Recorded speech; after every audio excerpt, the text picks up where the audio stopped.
of January 2021 at 7 minutes after midnight for the purpose of electing a speaker and administering the oaths of office. Honorable members-elect, I have the singular pleasure to inform you that I have received from the chairperson of the Electoral Commission the rate of elections for the December 2020 presidential and parliamentary elections, and I shall proceed to read the communication.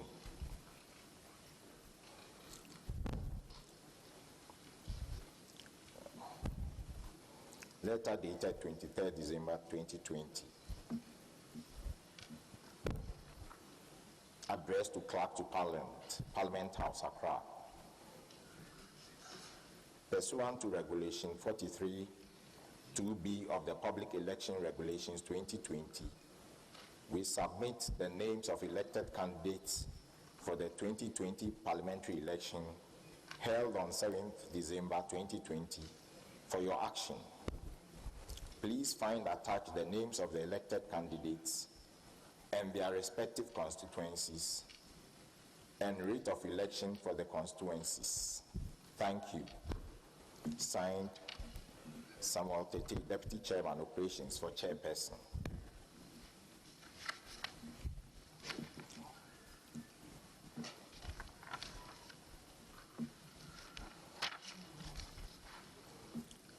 Honorable members-elect, in accordance with Order 8.2 of the Standing Orders, I am satisfied that a quorum is present in this House for the election of the Speaker.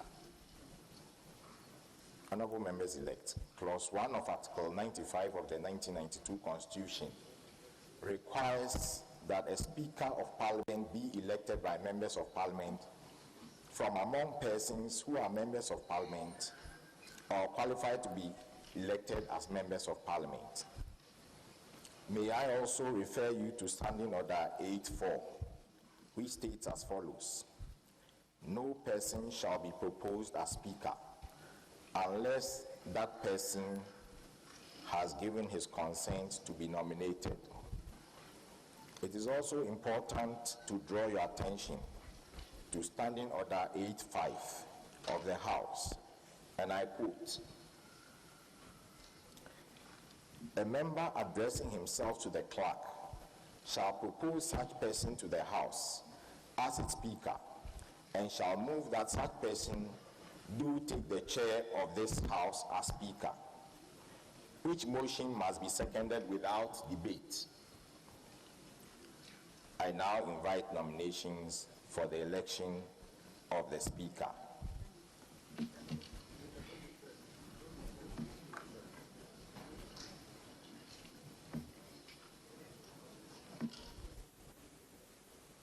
Honorable Haruna Iduso, minority. Mr. Clerk, thank you very much for the opportunity. In accordance with Article 95 of the 1992 Constitution, and in particular Order 8 of our Standing Orders, 8.5, I beg to move that the Honorable Alban Suman Kingsford Bagbin do take the chair of this House as Speaker. I beg to move. Now, Speaker, the Honorable Alban Suman Kingsford Bagbin, Mr. Clerk, the Honorable Alban Suman Kingsford Bagbin was born on September 24, 1957 at Sombo in the Upper West region of Ghana. He currently serves as Second Deputy Speaker of Ghana's 4th Republican Parliament and is the Honorable Member of Parliament for Naduli Kalio constituency. In the 7th Parliament. We serve in the 7th Parliament. He currently serves as the Second Deputy Speaker of Ghana's 4th Republican Parliament and the 7th of it. 7th Parliament. 7th Parliament of the 4th Republic. 7th Parliament of the 4th Republic. He served as Second Deputy Speaker. Bagbin is popularly called As we all know him, he's a product of the University of Ghana, Legon, and the Ghana School of Law. He was called to the bar in 1982. Among his academic qualifications include a certificate on the privatization of public utilities from Isami, Tanzania, an executive master's in governance and leadership from the Ghana Institute of Management and Public Administration, and an ordinary doctorate, LLD, from the University of Professional Studies, Ghana. He received the Best Performing Minister Award in the year 2012 and the Exclusive Man of Africa 2017 Year Award in Governance. He is a prominent legal practitioner of high standing, and he ventured into a turbulent field of politics in 1992 on account of his peerless tenure of the Nadoli Kalio seat over the past 27 years. Bagbin is best known in Ghana's parliament as the father of the house. Many of you say, "Father, oh, Father," because of his long-standing experience, the feat of 27 years service to the Parliament of Ghana. Now even 28 with January added. He was among the 3 wise men and is a 3-star leader. He served as minority leader and majority leader and second deputy speaker, all between 2001 and 2018. What more could he aspire for than to be the Speaker of Ghana's Parliament? He led the NDC Parliamentary Caucus to put in measures and participated immensely with his hard work. He's a very courageous and frank person, principled to a fault, and his passion has always been to champion Ghana's multi-party democracy and to create a congenial environment for the total utilization of Ghana's human and natural resources to the benefit of all. The Honorable Bagbin strives to get the country to achieve total parliamentary independence in order to position the House to play its proper role in the country's current political dispensation. Parliament for him is the fulcrum of multi-party democracy and should therefore be supported and strengthened to hold the executive to account for its stewardship. He's led us in many times to demand oversight and to strengthen our democratic processes. As many of you may recall, the Honorable Bagbin occupied some ministerial portfolios, including the Minister for Water Resources, Works and Housing, Minister for Health.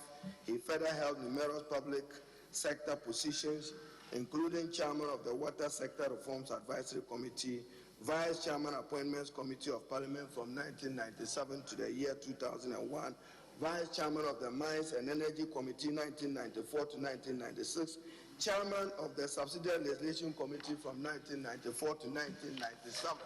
A very proud parliamentary record and service to the Parliament of Ghana. He served as chairman of the Committee on Constitutional Parliamentary Affairs of Parliament 1997 to 2001 from 2013 to 2014. He also proudly served as chair of the Public Accounts of 2001 and 2004, where he worked to make some savings over the leakages in the public purse.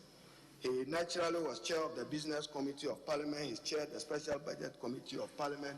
He's chaired the board of the Ghana Civil Aviation Authority from 2009 to 2010 and served as member of the board of directors of the Ghana Ports and Harbours Authority. He's a founding member of the Global Organization of Parliamentarians Against Corruption because he believes strongly that graft and economic crime has debilitating effects on our democracy and on our economy. He's also served as member of the African Parliamentary Network Against Corruption from 1997 to 2010. He's been council member and he's played other respected roles. Member African, Caribbean, Pacific, European Union Joint Parliamentary Assembly in Brussels from 2013 to 2014. Participant National Conference of State Legislators, USA Conference from 2001 to 2010. A decade of it he participated in there. He is now a resource person in parliamentary practice and procedure. So he would not come here with doubt as to what Parliament should be doing and what should not be doing. He's very familiar with our standing orders and our rules of procedure. As chairman of the Standing Orders Committee, he is executive. He's held other positions, including participating in other congresses of the National Democratic Congress. The clerk chair, I beg to move that the Honorable Alban Sumane Bakwe, I beg to move and nominate him that in accordance with Standing Order 8.5, the Honorable Alban Sumane Bakwe, I have his consent to the nomination duly signed. I beg to move that the Honorable Bakwe do take the chair of this House as Speaker. I beg to move. Thank you, Mr. Speaker.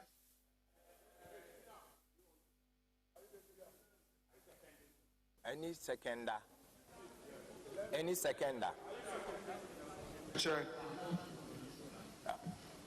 with respect. Honorable Afenyoma. Very well, thank you, Mr. Chair. Mr. Chair, you had in your preliminary remarks referred to some communication, the basis upon which we are here. You referred to a communication from the Electoral Commission. I am aware that the jurisdiction of a high court in this country has been invoked in respect of a constitutional provision under Article 94(1). Mr. Chair, as a matter of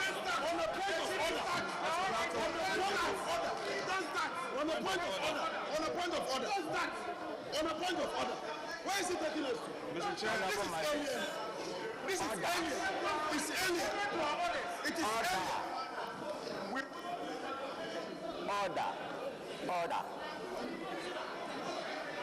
Order.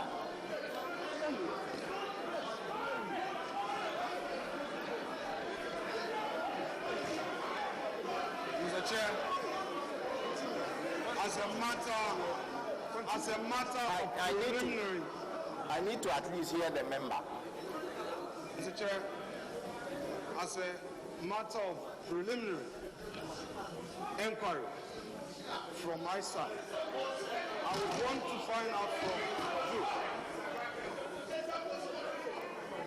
whether you are on notice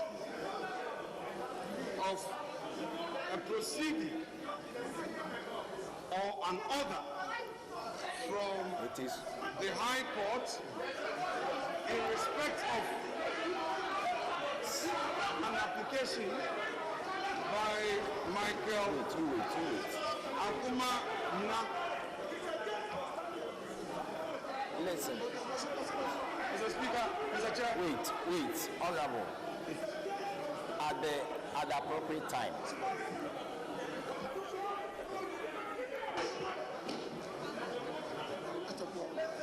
Mr. Chair, what I am saying, if my colleagues would indulge me, if they listen to me, whatever they have, Mr. Speaker, Mr. Chair, I believe that the rule of this House enjoins us to listen to a member in silence.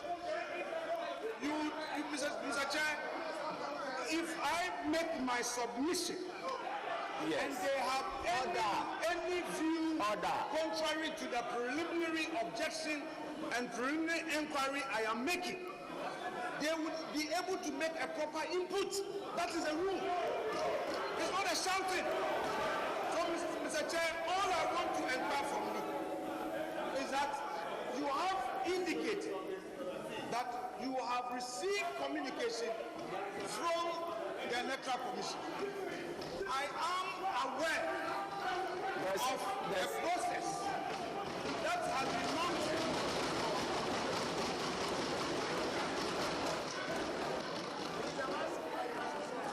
I am aware of a process. Honorable. let's, Honorable, I'll indulge. I just wanted to listen to what he's saying. Mr. Chair, Let me. My preliminary inquiry, Yes. must be addressed. Thereafter, the proceedings can continue. All I am saying is that you have given an indication that you've received a communication, which communication has resulted in even the program outline of the inauguration of the 8th Parliament. I want to find out from you, Mr. Chair, whether or not you have received a court order in respect of a plaint by Michael Ankuma Nina, which order makes reference to any person on the list as you provided. All right. Specifically. Okay, sit down. So, Mr. Chair, I believe that a clear. So, Honorable. Mr. Chair, I believe that a response Maybe I should let for the sake of the record is order. I believe that a response from this house, a response from you is important because, Mr. Chair, if a public process is set on you, it is important that we are put on notice as to whether or not indeed you have been said, and if you've been said, what steps are you taking in respect of that? I've heard it. Very well. Yeah. Mr. Chair, I rest my case. Yes, Honorable Muntaka.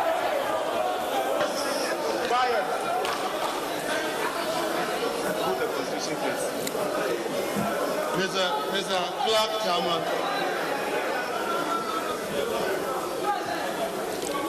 Mr. Clerk Chairman, I'm surprised that you kept me standing because point of order is part of the rules of this House. And I was surprised you kept me standing. Mr. Clerk Chairman, I want to refer my colleague to the Constitution, 95. Specifically Article 95(3).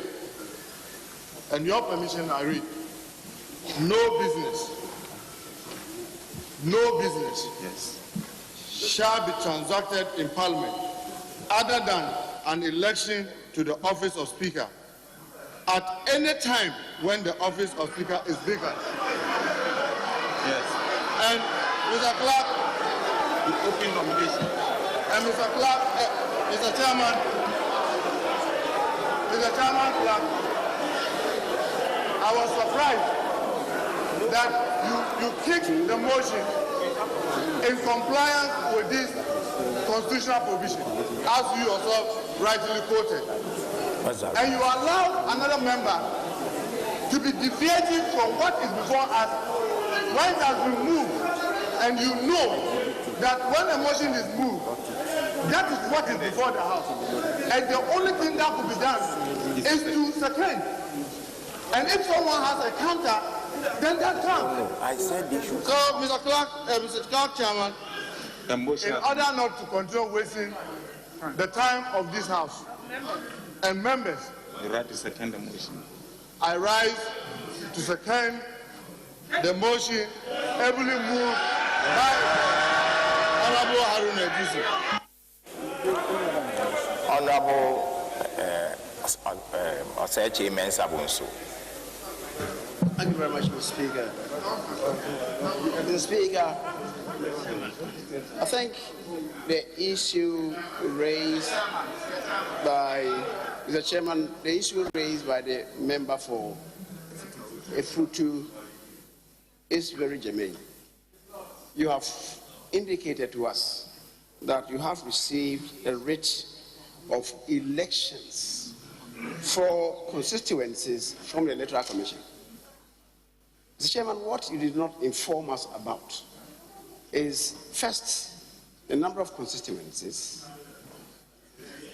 It doesn't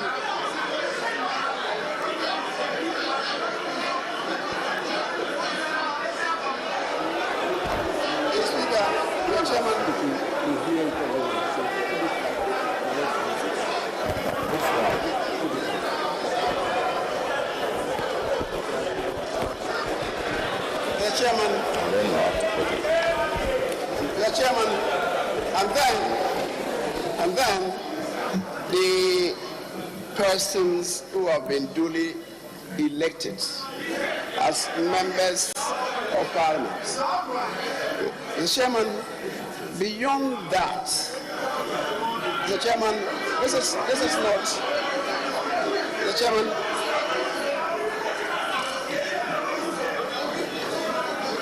order. Mr. Chairman, respectfully, this House applies itself to the orders of this House. We are not in the streets. Mr. Chairman.